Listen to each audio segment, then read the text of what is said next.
अब देखिए हम फोर्थ वाला पॉइंट पे चलते हैं, ठीक है।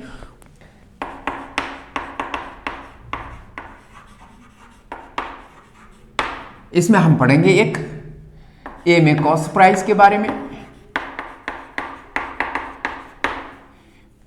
बी में हम पढ़ेंगे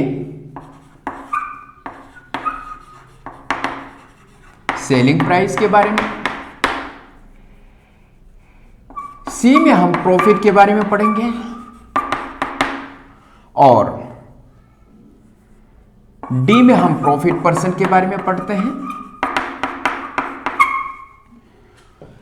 अब ई में हम क्या करेंगे,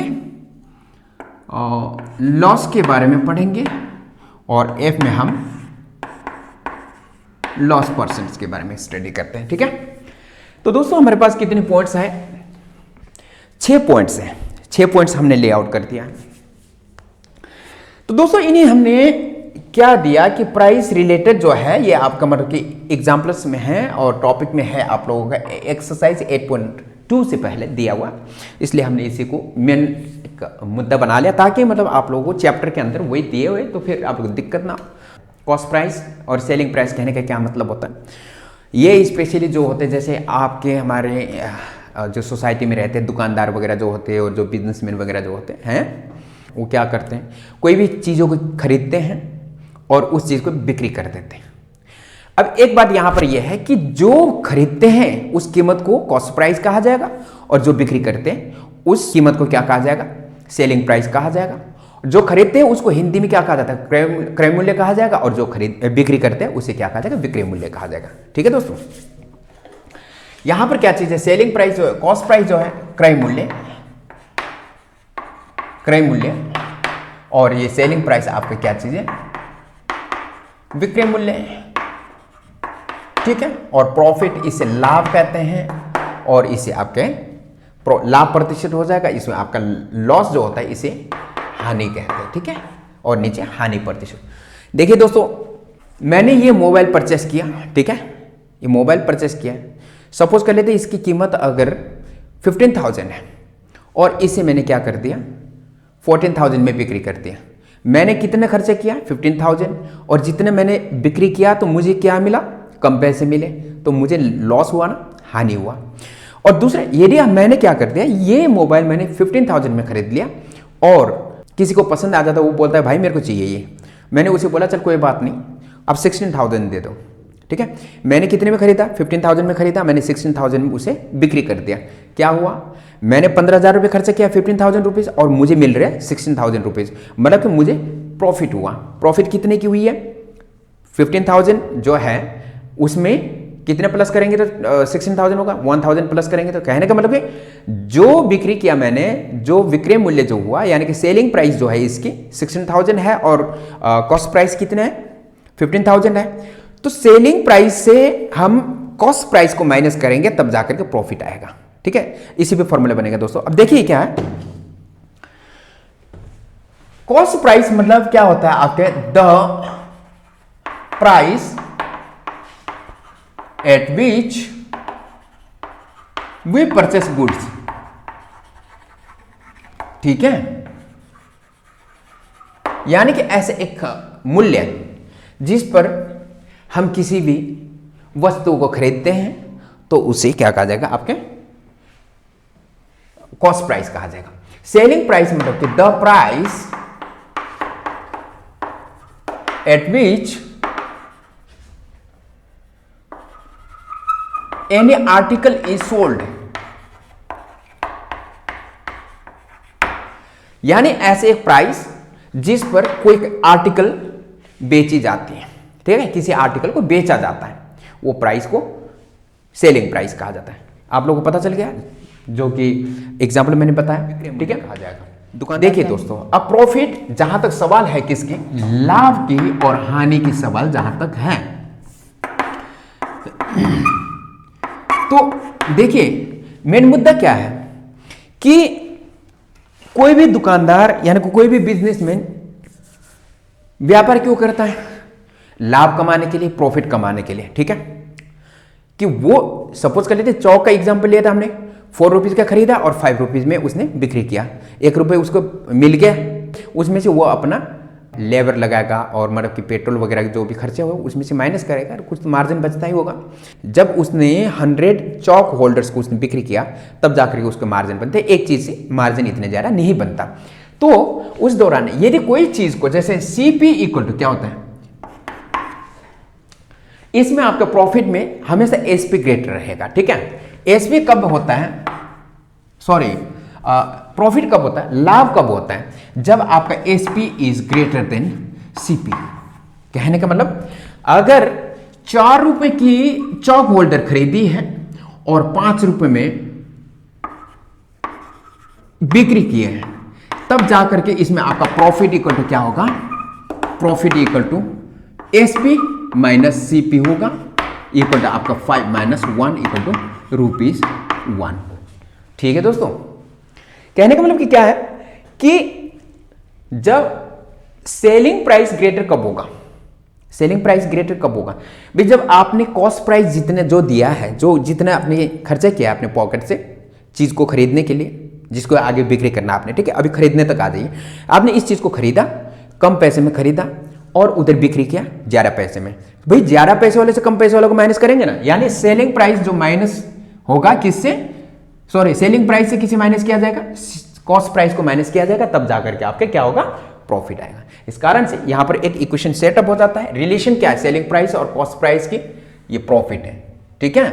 प्रॉफिट क्या हो जाएगा आपका, प्रॉफिट इक्वल टू आपका selling price minus cost price होगा। जब सेलिंग प्राइस बड़ा आ जाए, यानी कि जब सेलिंग प्राइस ज्यादा हो और कॉस्ट प्राइस आपके कम हो, तब जाकर के प्रॉफिट होगा, ठीक है दोस्तों। अब देखिए, अब इसी प्रकार से दोस्तों देखिए, जहां तक प्रॉफिट परसेंट जो है, प्रॉफिट परसेंट फाइंड आउट करने के लिए प्रॉफिट अपन CP इंटू में 100 ये लगाया जाएगा, ठीक है। प्रॉफिट परसेंट फाइंड करने के लिए ये फॉर्मूला होता है, जो प्रॉफिट होता है, ठीक है, प्रॉफिट कितने रुपए हुए, तो सपोज कर लेते हैं यहां पर क्या हुआ आपका profit equal SP minus CP, चलो ठीक है, इसको एग्जांपल में करेंगे। Profit equal SP minus CP, जो भी प्रॉफिट आता है SP माइनस CP करके जो भी प्रॉफिट आता है उसे ऊपर लिखा जाएगा, नीचे आपका CP जो होगा, जितने पैसे आपने खर्चे किया नीचे लिखा जाएगा और इंटू में 100 किया जाएगा, जो भी आएगा वो आपका प्रॉफिट परसेंट बनेगा, ठीक है दोस्तों। अब इसके अलावा अब इसके अलावा क्या है अब इसके बाद दोस्तों क्या करते हैं, हम लॉस पे चलते हैं। लॉस क्या होता है, नुकसान होना, ठीक है, नुकसान होना। भाई नुकसान कब होगा आपको, हानि कब होगा, लॉस कब होगा भाई, जब आपने आगे से कुछ चीजें खरीदी हैं, एक चीज खरीदा आपने, सपोज कर लेते हैं, ठीक है, एक एग्जांपल मान लेते हैं कि आपने ये होल्डर खरीदा, ठीक है, 250 रुपए के होल्डर खरीदे, कितने के, ₹250 के होल्डर खरीदे।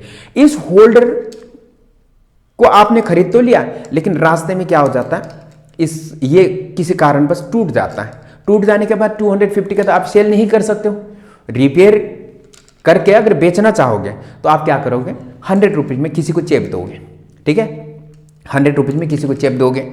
कहने का मतलब कि आप 100 रुपीज में किसी को बिक्री करेंगे, ठीक है। खरीदा कितने की, 250 की, और ये टूट गया, ठीक है। तो आपने क्या किया कि भाई इसको रिपेयर कर दिया आपने, और आपने इससे क्या कर दिया, 100 रुपीज में बिक्री कर दिया। खरीदा कितने में था, 250 में था, बिक्री कितने में किया, 100 रुपीज में किया। नुकसान कितने की हुई है, 150 रुपीज की नुकसान हुई है, उसी चीज को लॉस कहा जाएगा, ठीक है। सो इसमें फिर क्या होता है दोस्तों, when SP is, या फिर हम इस प्रकार से CP is greater than SP, ठीक है। कहने का मतलब आपने कोई चीज को खरीदा कितने में, रुपीज, आपने मतलब कि क्या खरीदा, कॉस्ट प्राइस इक्वल टू आपने कितने की, ₹250 की, ठीक है, और आपने उसे सेलिंग प्राइस कितने की किए, ₹100 में किए, तो आपका लॉस आएगा इसमें। क्यों, आपने ज्यादा खर्चा किया और आपको मिल कम रहा है, नुकसान तो हुआ, उसी चीज को लॉस कहा गया। तो इसमें आपका लॉस इक्वल टू कितना हो जाएगा आपका, CP माइनस SP, ठीक है। तो इस कारण से यहां पर आपके क्या हो जाएगा, लॉस इक्वल टू हम क्या कर लेते हैं, एसपी सीपी माइनस एसपी, ठीक है। तो इसमें क्या हो जाएगा आपका, कितने 250 minus 100 rupees equal to loss equal to कितना हो जाएगा 150 का लॉस इसमें हो जाता है, ठीक है। लॉस परसेंट फाइंड करने के लिए फिर से हम क्या करते हैं, लॉस परसेंट इक्वल टू आपका लॉस अपन सीपी इंटू 100, ठीक है दोस्तों। जैसे प्रॉफिट परसेंट फाइंड करना होगा तो प्रॉफिट ऊपर आएगा और नीचे सीपी होगा इंटू में 100, लॉस परसेंट फाइंड करना होगा तो लॉस अपन सीपी इंटू 100 होगा। इस प्रकार से आप लोग कैलकुलेट कर सकते हैं। कोई परेशानी है? तो दोस्तों यहां पर एक और पॉइंट ऐड कर लेते हैं, ठीक है। तो दोस्तों यहां पर एक और पॉइंट ऐड कर लेते हैं, जो पॉइंट आपका जो है ओवरहेड एक्सपेंसेस वाला है, यानी कि ओवरहेड चार्जेस वाला, ठीक है। कौन सा वाला है? आपका डी वाला है। स्टार्ट दे देते हैं, ओवरहेड चार्जेस। तो ओवरहेड चार्जेस कहने का क्या मतलब होता है दोस्तों, देखिए ये एक प्रकार का कॉस्ट प्राइस ही है, ठीक है। एक काम करते हैं, एक एग्जांपल से आपको समझा देते हैं। आप यहां से बाजार जाते हैं, सपोज कर लेते हैं कि मतलब कि एक टेबल खरीद लिया, बड़ा ही है तो वो तो भाई उठा के नहीं ले आया जा सकता, तो आप क्या करेंगे, उसके लिए रिक्शा करेंगे, ठीक है। रिक्शे पे लाद के वहां से घर तक पहुंचाने के लिए रिक्शा वाला अपने किराया लेगा, ठीक है। तो इसमें क्या हो जाता है, आपका जो आपका किराया लगता है, जाने की किराया, और वहां से रिक्शा जब वहां से लाद के आपके घर तक छोड़ देता है, उसके कुछ किराया लेता है, तो वो कीमत जो होता है वो भी आपके कॉस्ट प्राइस में ही जुड़ जाता है। सपोज कर लेते हैं कि cost price of table equal to कितने हो जाएगा आपका, ₹7,000। 7,000 की हमने टेबल खरीदी है, ठीक है। अच्छा, तो रिक्शा जो है उसका फेयर जो होता है कितना लिया, ₹100 लिया मान लेते, ठीक है। चलिए जाने के छोड़ दीजिए। इंपॉर्टेंट चीज ये है कि वहां से जो फेयर एक्स्ट्रा जो भी लगी है टेबल के पीछे जो लगी, तो कॉस्ट प्राइस ये आपका ओवरहेड होगा। क्या होगा, ओवरहेड चार्ज होगा। क्या होगा, ओवरहेड चार्ज होगा ये वाला। तो इसमें cost price of total cost price of table equal to कितना हो जाएगा आपका, रुपीज, ये आपका 7,000 है, sorry 7,000 plus 100 equal to rupees कितना हो जाएगा आपका 7,100 रुपीज, उसका कॉस्ट प्राइस बैठ जाएगा, ठीक है। कॉस्ट प्राइस कहने का मतलब कि जो भी चीजें, कोई भी चीजों को हम खरीदने जाते हैं तो उसके पीछे अलग से एक्स्ट्रा जो भी लगवाते हैं, तो वो चीज क्या हो जाएगा आपका ओवरहेड एक्सपेंसेस में आ जाते हैं, ओवरहेड चार्जेस में आ जाते हैं, उन्हें हम कॉस्ट प्राइस में ऐड करते हैं। तो दोस्तों देखिए ऐसा है कि अब हमारे पास क्या चीज है, EFG 3 पॉइंट्स, और इसमें आपके मतलब के कुछ पॉइंट्स हैं। हम जीएसटी के बारे में नहीं पढ़ेंगे, SGST, CGST, IGST और UTGST इनके बारे में हम नहीं पढ़ेंगे, ये आपके 11th क्लास के बाद पढ़ने को मिलेगा। अभी जस्ट हम लोग इसमें सेल्स टैक्स होते हैं, वैल्यू एडेड टैक्सेस जो होते हैं, इसके बारे में हम स्टडी करेंगे। किसके साथ साथ ये हम क्या करेंगे, नेक्स्ट वीडियो में हम लिस्ट प्राइस और market price, discount, sale price और टैक्स, ये चीजें लेंगे, ठीक है। तो दोस्तों जब तक के लिए वीडियो से बने रहिएगा, वीडियो के साथ बने रहिएगा, ठीक है दोस्तों। और वीडियो आप लोगों को पसंद आए तो लाइक, शेयर, सब्सक्राइब और कमेंट करना ना भूलें please. Thank you very much.